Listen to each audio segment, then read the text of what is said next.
विभागातील काँग्रेसच्या सगळ्या पदाधिकाऱ्यांची भव्य स्वरूपात आज मीरा भाईंदर या ठिकाणी आपल्या सगळ्यांचा संघटनात्मक आढावा आणि पुढच्या विधानसभाच्या निवडणुकीच्या दृष्टिकोनातून महानगरपालिका, जिल्हा परिषद, पंचायत समित्या, नगरपालिका या सगळ्या निवडणुकीच्या बद्दलचा एक आढावा या विभागीय बैठकीच्या माध्यमातून घेतला जाणार आहे। आणि त्या कार्यक्रमाला उपस्थित झालेले आपल्या सगळ्यांचे आवडते प्रभारी आदरणीय रमेश चन्नीतालाजी, आमचे काँग्रेसचे ज्येष्ठ नेते आणि CLP नेते बाळासाहेब थोरात, आपल्या विधिमंडळाचे विरोधी पक्ष नेते आदरणीय विजय वडेट्टीवारजी, आपल्या विधान परिषदेचे काँग्रेस पक्षाचे नेते बंटी पाटील, आमच्या या भागाचे AICC सचिव आदरणीय PM संदीप, आत्ताच ज्यांची नियुक्ती महाराष्ट्र प्रदेश काँग्रेसच्या कार्याध्यक्षपदी झाली ते आमचे स्नेही मुझफ्फर हुसेन साहेब, आदरणीय आपल्या प्रदेश काँग्रेसचं जे प्रशासकीय संघटनात्मक जबाबदारी ज्यांच्याकडे दिली ते नाना गावंडेजी, आमचे ज्येष्ठ काँग्रेसचे नेते, माजी मंत्री, माजी खासदार हुसेन दलवाई साहेब, सुनील अहेरेजी, भाई जगताप साहेब, शरद अहेर, आमच्या खलीफेताई, भावनाताई जैन, ब्रिज दत्त, महेंद्र घरत, राजेश शर्माजी, राजन भोसलेजी, प्रकाश सोनवाने, समीर वर्तक, रानी अग्रवाल, प्रमोद सावंत, संदीप पांडे, आनंद सिंग, सचिन पोटे, प्रफुल्ल पाटील, रोहित साळवे, मनोज शिंदे, आदरणीय अविनाश लाड, पराग पास्टे, श्रीरंग वर्गे, मार्तंड नारायण, जोजो थॉमस, संतोष केने, अनिकेत मात्रे, यशवंत सिंग ठाकूर, अशी सगळी आदरणीय मंच आणि सगळीच पदाधिकारी या ठिकाणी आहे। सगळे आदरणीय माझ्या माता बहिणी, आमचे सगळे वडीलधारी मंडळी, युवक मित्र आणि पत्रकार बंधू, खरं तर या आढाव्याच्या निमित्तानं आढावा आपला याच्या नंतर होणार आहे, पण जे काही राज्यात आणि देशामध्ये जी काही स्थिती आता निर्माण झालेली आहे त्या स्थितीबद्दलचंही आपल्याला सगळ्यांना अवगत केलं पाहिजे आणि आपली भूमिका कशी ठेवायची त्याबद्दलचंही सुद्धा आपल्या सगळ्या पदाधिकाऱ्यांना त्याची माहिती व्हावी। नाहीतर एक वेगळा बोलेल, दुसरा वेगळा बोलेल, तर त्याच्यामध्ये आपल्याच एकवाक्यता नसेल असं नाही। पण सध्या आता आपल्या मीरा भाईंदर मध्ये शंकराचार्य जी आलेले आहेत, इथेही आता सध्या धार्मिक वातावरण सुरू आहे असं मी बोर्ड पाहतो, म्हणून मी रामायणावरच एक कथा आपल्याला या ठिकाणी सांगितली पाहिजे। जेव्हा भगवान श्रीराम सगळ्याच गोष्टीमध्ये शक्तिशाली होते, पण स्वाभाविक आहे की रावणाला त्यांची भीती निर्माण झाली आणि मग रावण सीतेला चोरून घेऊन गेले, सीतामाईला। मग भगवान श्रीरामाला भागवण्यासाठी रावणाने आपली मुलं पाठवली, धमकवलं भगवान श्रीरामाला, पण भगवान श्रीराम हे सत्तेच्या बाजूला। भगवान श्रीरामाने संयम बाळगला, संयमाने ते पुढे गेले, पण रावण तेवढाच विचलित होत गेला आणि मग आखरी रावणाला असं वाटत होतं की मीच सगळ्यात शक्तिशाली माणूस आहे, पण एकट्या भगवान श्रीरामाच्या संयमाने, त्यांच्या आदर्शाने रावणाचा शेवट झाला आणि भगवान श्रीराम आज आपल्या सगळ्यांचे दैवत झालेले आहे। मी आताच्या घटना सुद्धा, कारण की रामायण आणि महाभारत हे या युगामध्ये आपल्याला प्रेरणादायी आहे। पण सत्तेमध्ये बसलेली लोक जे संयमाने वागणारे आमचे राहुल गांधी, ज्यांनी हिंसेचा नेहमी विरोध केला, नफरत के बाजार में मोहब्बत की दुकान ज्यांनी जाहीरपणे उघडली, तो काळ असा होता की लोक घाबरत होते. मुस्लिमांमध्ये दहशत निर्माण झाली, दलितांमध्ये भीती निर्माण झाली, सगळ्या समाजामध्ये एक भीतीचं वातावरण केंद्रातल्या सरकारने निर्माण केलं आणि त्या सगळ्या आगीमध्ये स्वतः राहुल गांधी कन्याकुमारी ते काश्मीर पर्यंत जाण्याचा निर्णय त्यांनी पदयात्रेच्या माध्यमातून घेतला. या युगामध्ये सुद्धा 4,500 किलोमीटर यात्रा कोणी पैदल करू शकतं हे आपण कधी स्वप्नातही विचार करू शकत नाही. पण राहुल गांधींनी ते पाऊल टाकलं. मी मधल्या काळात आता राहुलजींना मी विचारत होतो, आम्ही सोबत होतो त्यावेळेस, मतलब भैया आपने जो पदयात्रा का निर्णय लिया तो क्या सही में आप चलने की सोच रहे थे? मुझे लगा कि मैं चल सकूंगा, मैंने हिम्मत बांधी. कुछ लोगों ने मुझे सलाह दिया कि ये पॉसिबल नहीं हो सकेगा, इतनी बड़ी यात्रा और इतना लंबा समय जिसमें बारिश, धूप और ठंड ऐसे तीनों मौसम आने वाले हैं. तो मैंने बोला कि नहीं, मैं देश के लिए, देश की एकात्मता के लिए, देश की संविधान के लिए मैं चलूंगा. मैंने निर्धार लिया. पहले 2 दिन मुझे भी लगा कि यह असंभव है, लेकिन लोगों का प्यार, लोगों ने मुझे जो ऊर्जा दी, उसके आधार में चलते गया और मैं कन्याकुमारी से कश्मीर तक पहुंच गया. तो ये इस तरह का हमारा संयमी नेता, जिस पक्ष के कार्यकर्ता हमें, उस पक्ष के हमारे नेता राहुल गांधी, हम तो, मैं बोल दूंगा तो टीवी वाले बोलेंगे कि नाना पटोले ने भगवान श्री राम की तुलना राहुल जी से की, वो तुरंत अंदर लगाने में व्यवस्था हो जाए. और दूसरे को मैंने बोला, मैंने तो किसी का नाम नहीं लिया, पर उनको रावण बोला ऐसा बोलना शुरू कर देंगे. मैं वैसा नहीं करूंगा, मैं ऐसा नहीं करूंगा भाई, बिल्कुल नहीं करूंगा. समझने वाले को इशारा काफी रहेगा. लेकिन जिस तरह से इस देश में राजनीति की जा रही है, जो लोकतांत्रिक व्यवस्था की बात करते हैं, जिस कुर्सी में, प्रधानमंत्री के कुर्सी में बैठकर जिस तरह से तानाशाह व्यवहार करना काम शुरू कर दिया है, ऐसे व्यवस्था का जितना निषेध किया जाए उतना ताकत से हम लोगों ने करना है.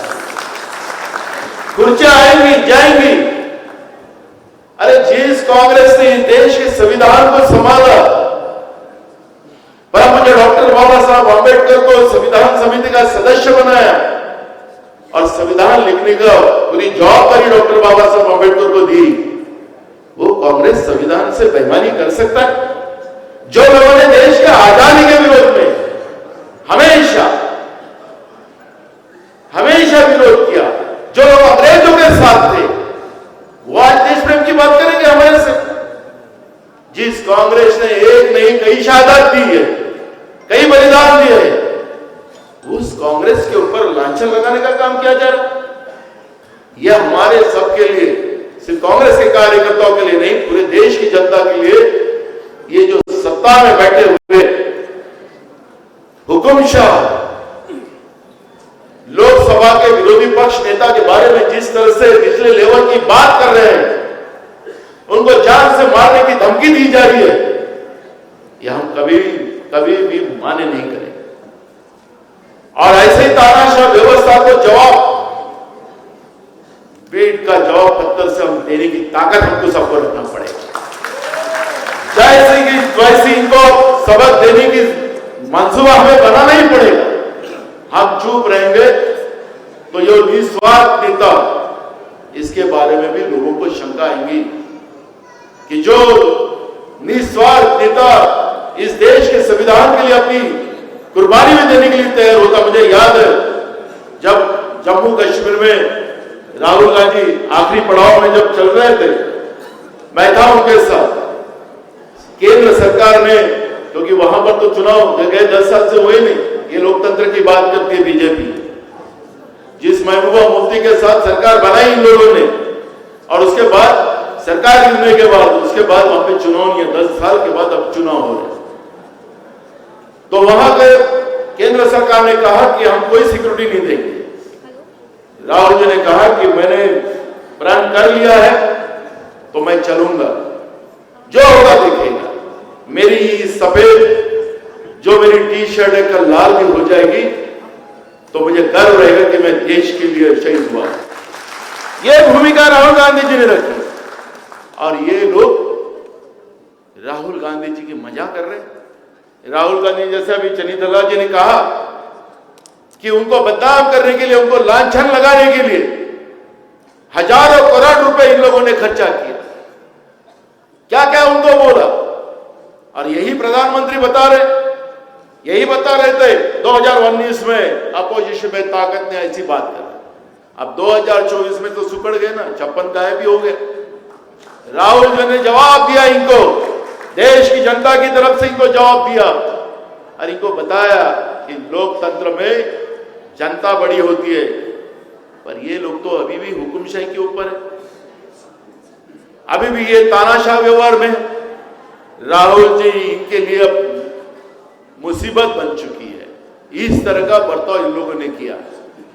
हमारे यहाँ का बीजेपी का सांसद हो, इस पार्टी के ये सत्ता में बैठे हुए एमएलए हो, जो बीजेपी के पूर्व विधायक हो, केंद्र के मंत्री हो, राहुल जी को जान से मारने की बात कर। जैसे इंदिरा गांधी जी को मारा गया, जिस तरह से राजीव जी को मारा गया, वैसे हम राहुल गांधी जी को मारेंगे। हम राहुल गांधी को मारेंगे। राहुल गांधी के बाल को भी धक्का लगाया ना, तो ये देश की जनता, कांग्रेस कार्यकर्ता तो इनको छोड़ेगा नहीं, पर देश की जनता भी इनको नहीं छोड़ेगी। और इसलिए हम सब लोगों ने, मैंने कहा कि वीट का जवाब पत्थर से हम देंगे, और इस तरह की तैयारी अभी होना चाहिए, क्योंकि ये लातों के भूत है, ये बातों से नहीं मानने वाले। और इसलिए मैं आप लोगों को यह कहना चाहता हूं, इस कोकन के भूमि में कहना चाहता हूं कि कोकन ये हमेशा, जिस छत्रपति शिवाजी महाराज की हम बात कर रहे हैं, कोकन में ही उनका सबसे ज्यादा साम्राज्य था। यही से उन्हें अपने विरोधकों को पराजय करने की व्यवस्था बनाई, गनीमी कावा की व्यवस्था बनाई। यही कोकन से अब बीजेपी का और उनके साथियों का पानीपत करने का मंसूबा भी हमें यहां बनाना है, लोकतांत्रिक व्यवस्था के आधार पर बनाना है। और मैं इसलिए कहना चाहता हूं कि उस दिन प्रधानमंत्री हमारे पालघर डिस्ट्रिक्ट है, पालघर डिस्ट्रिक्ट में आने के बाद वार्ड 1 बंधारा नहीं होना चाहिए, जिसका विरोध पूरे वार्ड 1 में होना। ये वार्ड 1 बंधारा नहीं है, ये अदानी के लिए पोर्ट है। इसका नाम थोड़ा सा वार्ड 1 बंधारा गलत अपन बता रहे हैं। ये अदानी के लिए पोर्ट बनाया जाता है। केंद्र और राज्य के जनता के पसीने के पैसे से अदानी को एक पोर्ट बनाने का, देने का काम, और यहाँ के जो पालघर डिस्ट्रिक्ट के हमारे जितने भी मच्छी मार हो, वहां के रहने वाले लोग हो, उनको सबको उद्ध्वस्त करने की व्यवस्था, बरोबर है ना? अदानीसाठी पोर्ट बनवून दिला जातोय, आणि आमच्या तिथल्या लोकांच्या, मच्छीमारांना, तिथल्या स्थानिक लोकांना बर्बाद करायची व्यवस्था फक्त अदानीसाठी हे नरेंद्र मोदी करतोय आहे। आणि त्याच्यासाठी आमच्या स्थानिक लोकांना बर्बाद होऊ देणार नाही, त्यांना न्याय देण्यासाठी काँग्रेस तुमच्या पाठीशी राहील असा विश्वास या ठिकाणी मी तुम्हाला देतो। कोकणातलं गतवैभव संपवण्याचं काम केलं जातं, कोकणातला निसर्ग संपवण्याचं काम केलं जातं, हे कदापि काँग्रेस सहन करणार नाही। इथं अनेक वर्ष काँग्रेस ज्यावेळेस सत्तेत होती तर काँग्रेसने याच ठाणे जिल्ह्याचे 2 जिल्हे करून पालघरसाठी एक स्वतंत्र जिल्हा निर्माण करून दिला। ठीक आहे, आम्ही तिथं मागं पडलो, पण याचा अर्थ असा नाही की पालघर, ठाणे, रायगड, रत्नागिरी, सिंधुदुर्ग हे सगळे जिल्हे एक काळ पूर्ण सगळे काँग्रेसमय होते। आम्ही बदल्या काळामध्ये आम्ही मागं पडलो, पण त्याला पुन्हा कसं चांगलं करता येईल याचं प्लॅनिंग आम्ही करतोय। आणि मला विश्वास आहे की कोकणातली जनता पुन्हा कांग्रेसकडे ताकदीने उभी राहील। मैं आपको रमेश जी बताना चाहता हूं कि कोकण जितना नेचुरल रिसोर्सेज यहाँ पर जो है और यहाँ के मुझे तो लगता है कि बंबई से भी ज्यादा राज्य को और देश को रेवन्यू देने वाला ये एरिया है। लेकिन अब जैसे हमारे मुजफ्फर भाई ने जब भी कहा कि वो स्थिति बराबर है कि हम लोगों ने थोड़ा प्लानिंग हमारा गलत हो गया और इसलिए कोकण हम कुछ कारणवश पीछे हुए। अभी हम संगठनात्मक एक अच्छी स्थिति में हैं और मुझे लगता है कि इस बार हम यहाँ पर हमारी शुरुआत होगी, अच्छी शुरुआत होगी और कुछ जगह हम जो लेंगे, क्योंकि अलायंस का मामला है जिसमें हम चाहेंगे उतना ही सब कुछ मिलेगा ऐसा हम नहीं सोचेंगे, लेकिन जो जगह हम लोग लेंगे वो सब जगह पे हम लोग हमारा कैंडिडेट जीत के आना चाहिए। मैं तुम्हें विश्वास देता हूं कि कोकण हम कांग्रेस के लिए हम पुनः वापस लाने की कोशिश पूरी ताकत के साथ करेंगे कि दोबारा हमारे मछुआरों पे अन्याय ना हो, दोबारा हमारे आदिवासी पे अन्याय ना हो। हमारे बाहर राज्यों से भी कई लोग जो मुंबई और इस एरिया में रोजगार के लिए आए वो भी यहाँ पे बड़े पैमाने में हैं और उनको भी न्याय मिले, क्योंकि कुछ जगह तो ऐसी परिस्थिति है कि कुछ लोगों ने तो अपना अड्डा ही बना के रखा है कि बस हम बोलेंगे वही कायदा होगा। सरकार का भी वहां पर कुछ नहीं चलती है, ऐसी परिस्थिति है। यहां पर तो ऐसी स्थिति है रमेश जी हम जिस शहर में खड़े हैं यहां तो 3,500 एकड़ जमीन एक कंपनी के हाथ में। यहां पे किसको भी रजिस्ट्री करना है तो उस कंपनी को एनओसी लेना पड़ता है, वो कंपनी का एनओसी, उसको पैसे देना पड़ता है। अलग है, पैरेलल काम है इधर, बहुत बड़ा अलग अलग किस्से हैं, मुजफ्फर भाई को पता ही होंगे। तो अलग अलग काम है, इधर अलग कानून होता है, यहां से वसई में जाओ तो उधर अलग कानून है। वसई में कौन सा कानून है? और ठाणा में तो उल्टा कानून है। ठाणा में 3 साल के बच्चे पे बलात्कार होता है, 5 साल के बच्चे पे बलात्कार होता है, महिला असुरक्षित है, कानून व्यवस्था खत्म हो गई है। सब जगह ये परिस्थिति ऐसी कि कोकण ये सरकार में पूरे असुरक्षित है, ये परिस्थिति आज यहां पर है। और इसलिए मैंने कहना चाहता हूं कि कोकण को पूरी तरह सुरक्षित करने के लिए ताकत के साथ कांग्रेस के पीछे खड़ा होने का संकल्प हम लोगों को लेना पड़ेगा और उस तरह की व्यवस्था करेंगे जिसलिए हम लोगों को यहाँ क्रिश्चियन मिशनरी को तकलीफ दी जाती है, हमारे मछुआरों को तकलीफ दी जाती है, बहुत सारे स्थानिक लोगों को भी तकलीफ बहुत है। तो मैं ये चाहता हूं और इसलिए कोकण के साथ कांग्रेस खड़ी हमेशा रहेंगी, ये मैं प्रदेश अध्यक्ष इस नाते से मैं आप लोगों को सबको विश्वास देता हूं। और पुनः मैं केंद्र की तानाशाह सरकार और राज्य की भ्रष्टाचारी सरकार और शिवद्रोही सरकार, जैसे हमारे विरोधी पक्ष नेता ने कहा, जब भी मराठी बोललं पाहिजे की हिंदीच बोललं पाहिजे, तर महाराष्ट्रातली शिवद्रोही सरकार या छत्रपती शिवाजी महाराजांच्या प्रतिमेच्याही नावानं कमिशन खाणारं सरकार, शिवाजी महाराजांचा अपमान करणारं सरकार जे आज राज्यात बसलेलं आहे, तानाशाह आणि केंद्रातलं तानाशाह सरकार जो गुजरात धर्जनी आपल्या राज्याला करायला निघालेला आहे, या सगळ्या व्यवस्थेच्या विरोधात आपल्याला ताकदीनं उभं राहायचं आहे। आणि म्हणून मी या सगळ्यांना आपण जेव्हा आता आंदोलनाला पुढे जाऊ त्यावेळेस आमचा एक संयमी नेता ज्याच्या देशाला पुढे नेण्याचा एक विजन राहुल गांधींमध्ये आहे, या नेत्याच्या मागे पूर्ण सक्षमतेने महाराष्ट्र उभा आहे, या पद्धतीचा एक संकल्प आपल्याला द्यावा लागेल आणि त्या दृष्टिकोनातून पुढे जावं लागेल। आणि अशा या संयमी नेत्याला महाराष्ट्राकडून पूर्ण ताकद देण्याचा संकल्प आजच्या कोकणच्या या आढावा बैठकीच्या माध्यमातून आपल्याला मी देतोय. मी पुन्हा आपल्या सगळ्यांचं मनापासून शुभेच्छा देतो आणि माझे 2 शब्द पूर्ण करतो. धन्यवाद.